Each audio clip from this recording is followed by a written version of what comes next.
What am I doing here? What am I doing here? Friday night. Unbelievable.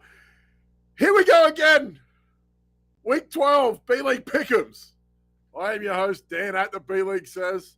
Hashtag Discord Dan. Hashtag Promo Pip. Hashtag Jetlag John. I have no idea what I'm doing. I don't even know how I got here right now. I don't know what I'm doing here right now. I don't even know. I'm just as surprised as you are that I am even here today doing a show. I was in Australia literally 2 days ago. And here I am doing a show on Underdog Props. Haven't even been able to look at props until about 8 o'clock this morning. Couldn't get the access over on the other side of the world. Couldn't get a look at it. No access, nada, nothing. No idea what's going on. Games are being played on Tuesdays at 12 o'clock. Waiver wires going off Thursdays at 3 in the afternoon. I'm a mess. I'm an absolute mess. I don't know what I'm doing here. Jeff says we got a show that's sponsored by Underdog. You got to do a show. Jeff, I can't do the show. Dan, you got to do the show. It's sponsored. You want to talk about sponsors? Got to do the sponsored show. I can't do the show. Dan, it's a sponsored show. Do the goddamn show. All right, I'll do the show. I have no idea what I'm doing tonight, but it's okay. We're going to have a bit of fun with it. Why not? It's a Friday night. It's 8:30. We're going to kick off. Before I get started into anything, big thank you and shout out to Kyle, Gladys, and the Doc for being awesome every Monday night. You guys are killers. Love watching the show from afar. Thank you for doing all the hard work. Jared, Yeti. Thank you for filling in on a Friday and a Monday. Here we go. Thanks very much. If this is the first time that you have joined this show, basic run through is that I look at the morning games, afternoon games, and the primetime games, Sunday, Monday. I find a game that I like. I chuck a few props in from that. From Underdog, remember, promo code GF2, 100% matching deposit up to $100. And I'll throw in a couple of alternate picks for that morning, afternoon, or evening as well. Nice and simple. As always, you can catch this show every Friday night at 8:30. Right now, to me, it's about midday Saturday where my head is right now. I don't know how I got here. Yep, we're awake. I've been up since about 2 o'clock this morning. No dramas. We're going to kick it off. Again, one more time, subscribe on YouTube and all the fun stuff, all the fixings, you'd say, right? All the fixings. Thanksgiving, all the fixings. There we go. Hope you guys had a great Thanksgiving. I myself am partial to the sweet potato with the marshmallows. It's wild, throwing marshmallows on vegetables in America. Wild. Here I am, flying for 30 hours, and a few hours later, I'm eating sweet potato and marshmallows. It's freaking mental. Unbelievable. How did this even happen? What world am I living in?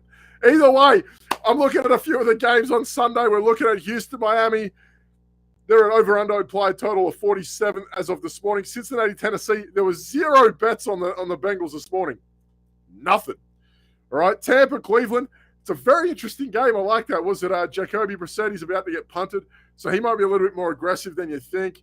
Very interesting on his behalf. Tampa's still looking to keep control of the South, even though Atlanta had given them the old college try. But there is one game I kind of got my eye on because I feel like a lot of it's kind of obvious in regards to what we should be looking at. That's Baltimore, Jacksonville.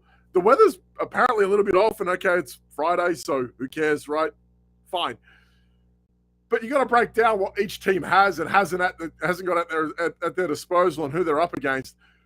I'm looking at Lamar Jackson lower than 271.5 total yards. I know that normally should be an easy thing, but he's kind of been struggling, and I know teams will naturally fear what Jackson offers. However, they have zero run game outside of Jackson. What, Kenyon Drake? What's the other guy? Justice Hill? Get out of here. They're terrible.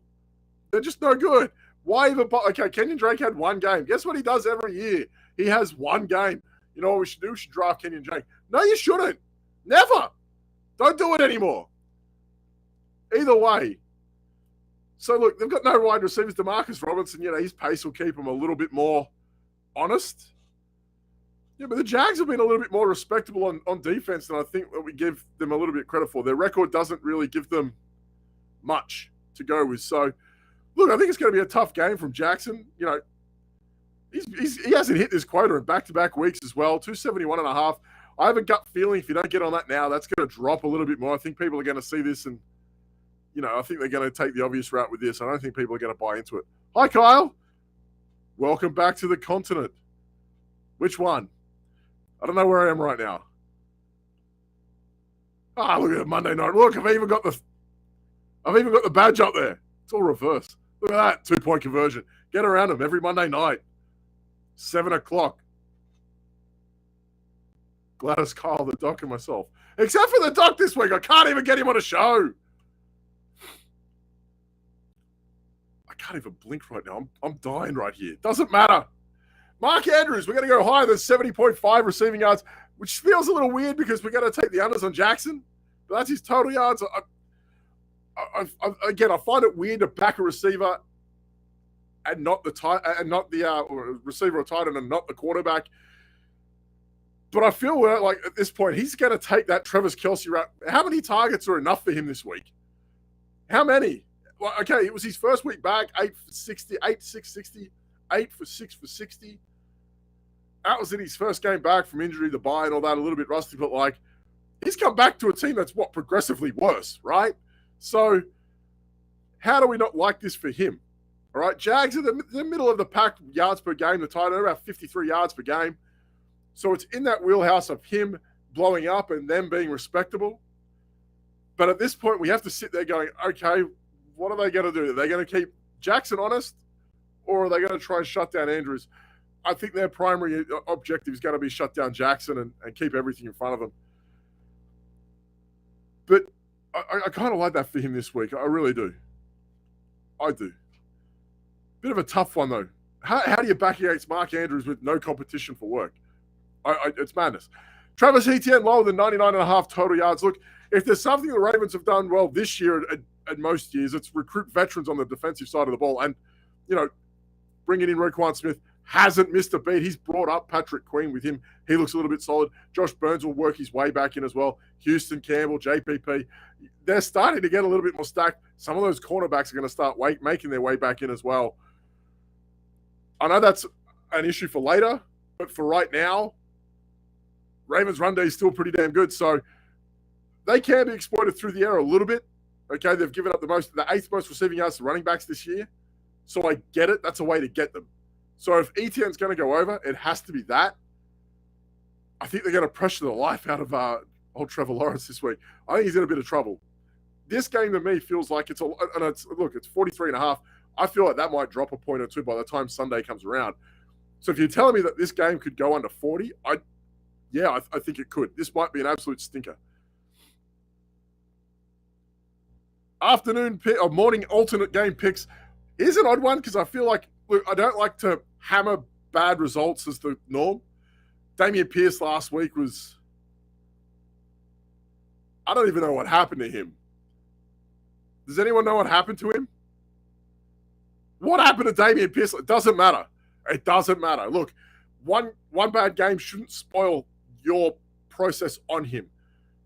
But if they're going to give Kyle Allen the rock, I'm sorry, they're going to just let him chuck. They're going to shut down Pierce and say, all right, Kyle, have at it. Enjoy yourself. Have a field day. See if you can get to 150 yards passing, we dare you. They're going to ruin him. They're going to shut down Pierce. Primary objective, he's the guy that they're going to take out of the game. I feel like 91, look, we know he's good for a chunk play. That's going to happen with Pierce. I understand. So 91.5 total, I feel like that's interesting. However, man, I really want to check out. I want to check out when it's Sunday, check out his rush attempts. That could be something to look at. And his receptions. That hadn't dropped this morning. Check out his receptions. That could be interesting for him this week. But in terms of total yards, I feel like right now the easy play is 91.5. Last one for the morning hours. Look, Ryan Tannehill higher than 191.5. Look, I feel like this should be a harder game against. I'm sorry, Gladys. I'm so sorry. I can't believe I'm hammering on Pittsburgh again. Oh my God. No, that's later. I'm hammering on Pittsburgh later with the Colts. Oh my God. Thank God. Well, okay, Gladys, while you're there, I'm going to hammer on Pittsburgh later. Anyways, Ryan Tannehill higher than 191 and a half pass sets. Look, I don't like the idea of chasing him for the last 2 weeks because Tannehill's been erratic, but like if he's playing like this is similar to what he was doing last year anyway. If Burks is going to do that, what he did last week, then I like this even more. Look, if you get Derrick Henry in the passing game, we see what he could do. I'm not going to try and tackle a 255-pound guy in an open space. Ain't going to happen.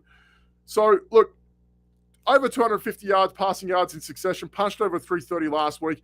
It's a tough matchup.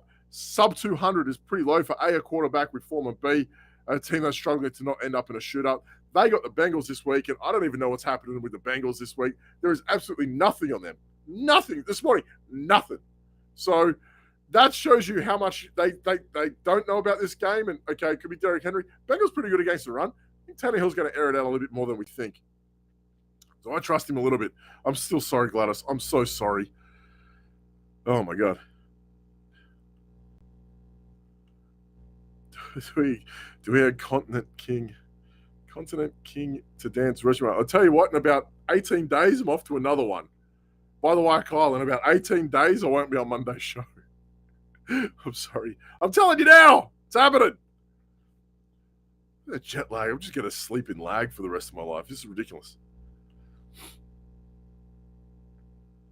What's your opinion on playing Dortch? Moore is out. Kyler is back. Marquise Brown is a possibility.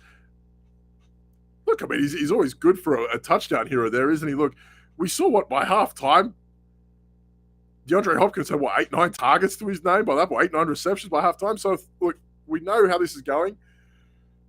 McBride has been a nice surprise the last couple of weeks. If Marquise Brown is out, look, if you're telling me that Dortch is going to line up in the slot like he did at the start of the year, I don't hate it for him, especially with Ertz out. I don't hate it. I'm hoping this is an incredibly deep league. And I'm hoping that this is a real desperation play. So good luck. I don't hate it. Yeah, for sure.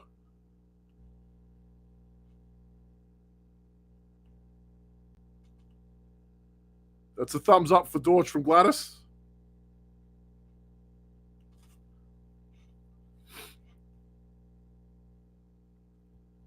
Underdog is basically saying chases the Bengals offense and won't commit until how they look. I mean, Tennessee's run defense is pretty damn good, right? So for those playing the free square in Pirine, I guess this is more of a DFS thing. And by the way, Armchair Fantasy Show, DFS, get amongst it. They are incredible. Jeff, Tim, and Gerson, I feel like they went live on Wednesday. Check them out. Normally the DFS drops on Friday. I don't know if they are because of Thanksgiving. I hope they are.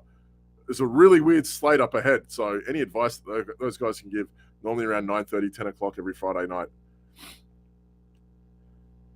Yeah, 3,100. I mean, who else do you like in that same price? Again, DFS, you want to be talking to Gerson, Jeff, and Tim Friday night. Armchair Fantasy Show. Get around them. Have a chat to them about that. They should be live. Who else is in that price range that you like, though? I mean, Dortch isn't a bad play. If Moore's out and Brown can be iffy, not the worst idea. Decent option. Again, he's good for a touchdown, isn't he? And if he goes straight to that slot like he was earlier, not the worst idea. Either way. We're going to head off into the afternoon games because there's afternoon games this week. Unbelievable. There's afternoon games. I don't know what afternoon I'm in. Let me tell you something. The Sunday afternoon games for me was Monday night, and Monday night football was played at midday Tuesday. I was all over the place. I didn't know what was going on. And then I was on a plane 24 hours later. Wild. Afternoon game picks are like, look, these games look a lot more promising, even the lower priced ones, because they could still be anything. Look, the Rams in Kansas with Bryce Perkins. Juju's back. Hooray.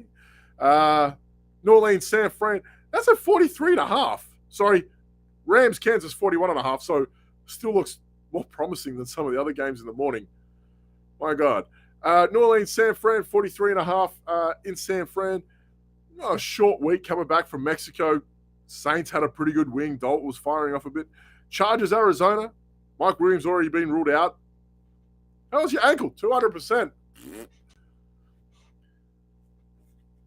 On the scale of things, that would be a grade 2, half a tear. Either way, how you going, Doc? 48 Chargers at Arizona. We're just finding out more about Kyler Murray being in, Rondale Moore being out. I'm going to look at Las Vegas and Seattle's 47.5. I kind of like this game. And listen, congrats to the Raiders for like still giving a shit. Like, good job, guys. Well done. We don't play games to lose. Yeah, okay, I got it. Great. But like, maybe lose a little. Either way, first three picks I like in the afternoon. Look, Geno Smith higher than 245.5 passing yards. I feel like this is a gimme. Look, he's been consistently up around that 270 passing yards over the past month, and he's still having to work hard to keep San Fran at bay. I love the situation for Seattle. They still have to be aggressive, even at this point through the year, because the Niners are catching them, and their division feels like it's a little bit more open now. Arizona's kind of look. Arizona have to do they have to come up with something big this week because they're in trouble, aren't they? So really, Seattle's kind of in there. You don't really want to get up in that cluster muck between Cowboys, Giants, and anyone else in that range. You don't really want to be around that. Do you really want to be trying to compete with the Bucs if they slip a little bit? You don't want to get caught up in that. So Geno's still having to play well. He gets a nice matchup. And again, Raiders are still showing a fair bit of fight. I like the idea of them keeping him honest. I'm all for it. A tough one for me this week was Devontae Adams. Look, I'm going lower than 97.5 receiving yards, even though he goes bonkers lately. What's he had? Over 120 receiving yards in 3 games straight? Yeah, Dad, he's going lower. Yeah, okay, well done. Look, and it's even better if Josh Jacobs misses time. It's even better for him. So please have a look at these lines when it hits Sunday. Look, we should be smashing the overs on this, but look, Seattle's giving up the third fewest yards to receivers this year, and although the volume will be there, I think they'll keep him in front of him for a while. I don't think they can get behind too often, so it could be a good volume day for him. But we've also seen him have those days where he's had 7, 8, 9 receptions. He's had, 12 yards? Although that was early Raiders this year. I mean, they're a little bit, I don't want to say they're a little bit better, but I don't know how to finish that sentence. Either way, pick number 3 for the afternoon games, DK Metcalf, higher than 64.5 receiving yards. Look, Lockett for me is probably the safer bet. He's been circling around that 55 receiving yard mark. Look, he's only a couple yards lighter than what Metcalf is, 62 this week, 62.5. So I don't hate that for Lockett either. But I feel like if anything's going to happen out of this game, it's going to be the big game. Look, Raiders secondary slashed. Duran Harmon bounced from the game with cramps. No Jonathan Abram. Trevor Morrig's garbage. Rock your sin. Enough. It's just one of those things where for me, I feel like he's the guy that's going to exploit them this week. Might not be so much Ken Walker, whatever. But I feel like Metcalf this week, I think it's going to be one of those Metcalf games where we go, oh yeah, he's still pretty damn awesome, isn't he? Yeah, should have faded him earlier this year. Geno Smith's looking after it, but it is what it is. Look, if this game does go to a shitter, I feel like he's the guy that makes the splash rate. Look, the hardest thing about this is he's only hit this quota once in his last 3, so that's a problem. But he does go as the Seahawks go. They are erratic at times, but I kind of like him this week to make those big plays this week. Afternoon alternate game picks. Look, Austin Ekeler. I mean, this is going to be the caveat with Ekeler because you always have to do this with him on Sunday. You hit Friday morning, he's still got these he's got one option. It's total yards. It's always around 95 to 100. Today it's 94.5, which seems a bit rough. So for whatever it's worth, you could say higher. Great. But you know that his rush yards are so convoluted. It's ridiculous. He's never getting there on the floor. It's just not happening. It's that receiving game where he just goes bonkers. So take it with a grain of salt. If his numbers start coming down, that total you can hit over fairly comfortably. I really want to check Austin Ekeler's totals on Sunday and make sure that you can go with that as it would. Look, Arizona struggle against receiving running backs, middle of the pack on the ground, but I feel like they could run away with it and control it anyway. So look, maybe there's some Spiller, maybe there's some Sony Michel. I get it, but I feel like Ekeler's the guy that's going to take control of this game and go with it, as it were. Keenan Allen looked pretty good in his return. That's only going to help Ekeler's cause. Josh Palmer's been going off. Still no Gerald Everett, no Mike Williams. So that receiving work's still going to be a premium for him. So can he get over that? Yes, Arizona struggle against receiving running backs. I think it could be a good game for him this week. A weird one for me this week. Again, it's logically it makes sense, but really it shouldn't. George Kittle lower than 45.5 receiving yards. Look, My gut feeling says that this is George Kittle and he can go off every week. Sure can. The problem with that is, look, the Saints are pretty damn good against tight ends. They're only giving up about 33 yards a game to the position. That should be able to compartmentalize that because Kittle's Kittle. So I understand where there's give and take with that. But again, San Fran are great at doing that, just like Shanahan's good at knowing where to exploit as well. And I feel like this could be one of those games. It's McCaffrey in the backfield. It's going to be Debo running around Oil Cup high. And look, I get Kittle could be doing those sorts of things like he always does, but again, I think people are going to look at last week's numbers and hit overs pretty hard. I really think that's what they're doing now. So I kind of feel like that number is going to buffer up anyway, and you can hit those lowers no matter what. So I feel fairly comfortable here. I think by the end of the week, those numbers are going to come up, and you should be able to have a look at his numbers on Sunday. Because I really think they're going to go, oh, well, everyone's hitting over on this. Maybe we'll just bring it up a bit more and test him a bit more. Like, I really think he's going to be fine, but I'm going to go lower than 45.5. I think he's going to have a quiet week. Receptions could be there. He might have 5 or 6 receptions, I think, but have a look. The DFS show was on Wednesday. Good. So, Mr. Facebook user, you can have a look at that. Your name doesn't come up. It just says Facebook user. But thank you for tuning in, number one. But yeah, check out the DFS show that was on Wednesday. They normally do it, but obviously Thanksgiving, they must have punched that out on Wednesday. I was in the air. Yeah, anyone can go back, watch it on YouTube. Dortch did not practice today, so probably not going to play it all this week. Yeah, look, there you go. Just hammer Trey McBride. There you go. You can pivot the McBride and go from that. If there's no Dortch, that's what I'd be doing. I think that's what I'd be doing. Oh yeah, Chargers suck against that. They're not very good against tight ends, so whatever. Either way, we're going to kick on. 22 minutes. We're struggling. The eyelids are starting to peel. I'm really burning right now. Doesn't matter. We're going to hit those game picks of the night. And Gladys, thanks for tuning in. Green Bay, Philadelphia, 46. We're going to go Pittsburgh, Indianapolis, 39. I don't like betting on a lone play title game, but I don't think Pittsburgh are very good. They're going to struggle against the Colts, who have found a little bit of life on Jeff Saturday. Imagine saying that this year. Matt Ryan, Jonathan Taylor, and Michael Pittman are going to come to life on the Jeff Saturday at Week 12 in Pittsburgh. I like what Pittsburgh are doing this year. You can see there's this like youthful exuberance. They've got a little bit of freedom, but they're still pretty hard to watch. I'm going to go with a clean sweep of the Colts this week. We're going to go Matt Ryan lower than 235.5 pass yards. Yes, we're going to hate on the quarterback again. Look, my faith in Matt Ryan is still non-existent. It doesn't matter. All right? It just isn't. And that's fine. But he can facilitate one receiver. We know this. He's good at that. It's going to be Michael Pittman. Pittman was dead in the water with Sam Ehlinger. Matt Ryan's back. He's averaged 64 yards over the last 2 weeks, which has been aided by the average of 8 targets a game in that time. Steelers are giving up 4th most yards per game to receivers at 203 and 5th most pass yards to quarterback, 284.5 so far this year. So there's a huge variance there for Matt Ryan at 235.5 and 284. I get it, but I don't feel like they're going to have to go through multiple receivers to go to that. I think this is going to be a controlled game on the ground. Look, Jonathan Taylor, you'd think that Jeff Saturday knows what it is to help his running backs, right? Run the ball, run the rock. He's going to stick to the run. Jonathan Taylor's last few weeks been pretty good. So can't argue. Look, Steelers are middle of the road against running backs, so it's not to say that they can't be had. It's really down to their pass D being a funnel of suck. I can't believe I wrote that down. Yep, Pittsburgh's pass D is a funnel of suck. There you go. And you still have limited options, so I feel like these are the 3 guys that are going to have the most impact. And again, just like what I was talking about before with Lamar Jackson, Mark Andrews, I can bank on his top receiver having a good day, and I can bank against the quarterback's surroundings not doing too well. So I think that's going to be what's going to happen this week. Paris Campbell could have a big game. Great.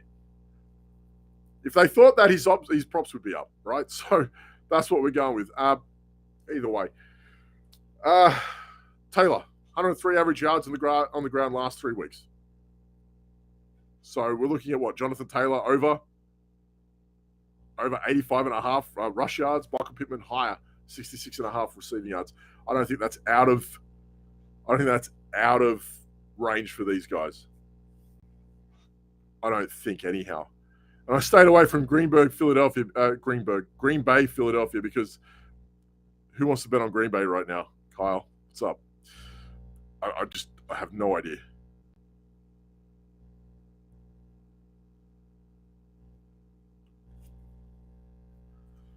I mean, Scott Fishbowl and I'm debating between DeAndre Carter and Greg Dortch. Good Lord. Where did it all go wrong? Where did it all go wrong? Damn. Well, good for you. Carter for now. Yeah, I mean, you might have to. Look, you're probably going to have to. You're not going to have much of a choice there, Kyle, if Dortch is still questionable leading into Sunday. I don't think you're going to have much choice, mate. Not the worst idea, not the end of the world. Either way, we're going to carry on. We're going to check out these numbers. I almost fell asleep. Look at that. Good Lord. We're going to wrap this bastard up. Again, one more time, head over to YouTube, subscribe, hit the alerts, catch this show every Friday night, 8:30, Underdog Prop Show. Lots of fun. Come and join and have some fun. Every Monday night, you can see me as well for the 2-point for conversion with Gladys, the Doc, and Kyle. Oh my God, I'm falling asleep. It's happening live. I'm going to fall asleep live on air. Good Lord. We go live every Monday night at 7 o'clock. We got all the injury analysis you want. We got underdog props for the Monday night game of the week. We do have Pittsburgh at Indianapolis. Oh, no, I'm going to have to face Gladys after talking shit about the Steelers. Oh, no. Damn. Either way, as always, the DFS show normally every Friday night. You can catch them. IDP guys every Saturday. We got Dynasty shows every Saturday night. Starts and sits with the guys and girls on Sunday. You can catch everything you need to know and get all that DFS help last minute from Gerson too. Got all the fun stuff. And again, all the other shows that you can catch on a Monday to Sunday to Monday, whatever it is. Get to speak on it, guys, every Tuesday. My God. That was some interesting listening on a plane this week. No, I did not laugh out loud. Yes, I did. Doesn't matter. Either way, Underdog.com, promo code GF2, 100% matching deposit up to $100. Catch us there. Go join us on our Discord, goingfor2.com. Get all the information you need live. Tag your favorite analyst, ask some questions, all that sort of fun stuff. One more time, B-League Pick'ems on a Friday night. Here we go, Monday picks. We're going to Monday picks, Sunday picks. I said Monday because this is what time the games were played on Sunday. Oh, my God, I'm having one. Doesn't matter. It doesn't matter. We're going to kick on. We're going to get through it. We looked at the Baltimore Jags game. Lamar Jackson, lower than 271 total yards. Mark Andrews, higher than 70.5 receiving yards. Travis Etienne, lower than 99.5 total yards. Interesting game. Please check those numbers on Sunday because I feel like Etienne's and I feel like Andrews could just rise up a little bit more. Either way, Dameon Pierce at Miami, lower than 91.5 total yards. Ryan Tannehill, higher than 191.5 passing yards versus the Bengals. Afternoon game picks. Vegas and Seattle. We're going to have a look at that for a trio of picks. Geno Smith higher than 245.5 passing yards. Devontae Adams lower than 97.5 receiving yards. DK Metcalf higher than 64.5 receiving yards. Couple alternate game picks. Austin Eckler higher than 94.5 total yards. But again, have a look at him Sunday. You might want to hedge your bets. Go lower on rush yards, higher on receiving yards, higher on receptions. You can hammer in that way if you like the variance. Have at it. George Kittle lower than 45.5 receiving yards versus the Saints. Evening games, we hammered Pittsburgh, Indianapolis, clean sweep for the Colts. Matt Ryan lower than 235.5 pass yards. Jonathan Taylor higher than 85.5 rush yards. And Michael Pittman higher than 66.5 receiving yards. That were no part of the Steelers. What are they going to do? Throw it to Deontay Johnson? God, Lord, 2 receptions last week. You're killing me. Damn it. Kenny Pickett. That's the week you chose Pat Frymouth? You jerk. Just kidding. He's all right. He's not listening anyway. Doesn't even matter. Either way. Yeah, I'm all right. We're kicking on. Nearly fell asleep. I'm still going. I'm blinking. We're alert. I swear to God, I'll be in better shape on Monday. Maybe. Either way, my name's Dan at the B League says. Hascore Discord Dan. Hashtag promo pimp. Hashtag jetlag John. You can see me anywhere you need to. I'm somewhere, probably asleep. Actually, don't. I'm sleeping. I'm going to sleep until Monday. Leave me alone. If you need anything, bother Kyle or Jeff. Either way, enjoy your week. Happy betting. Good punting. Australia play Tunisia tomorrow morning. Anytime goal scorer, Harry Souttar. There you go. 6'6" centre back. He's going to put one over on the Tunisians. It's going to happen. Get around him. Go on, you Aussies. Have a great weekend.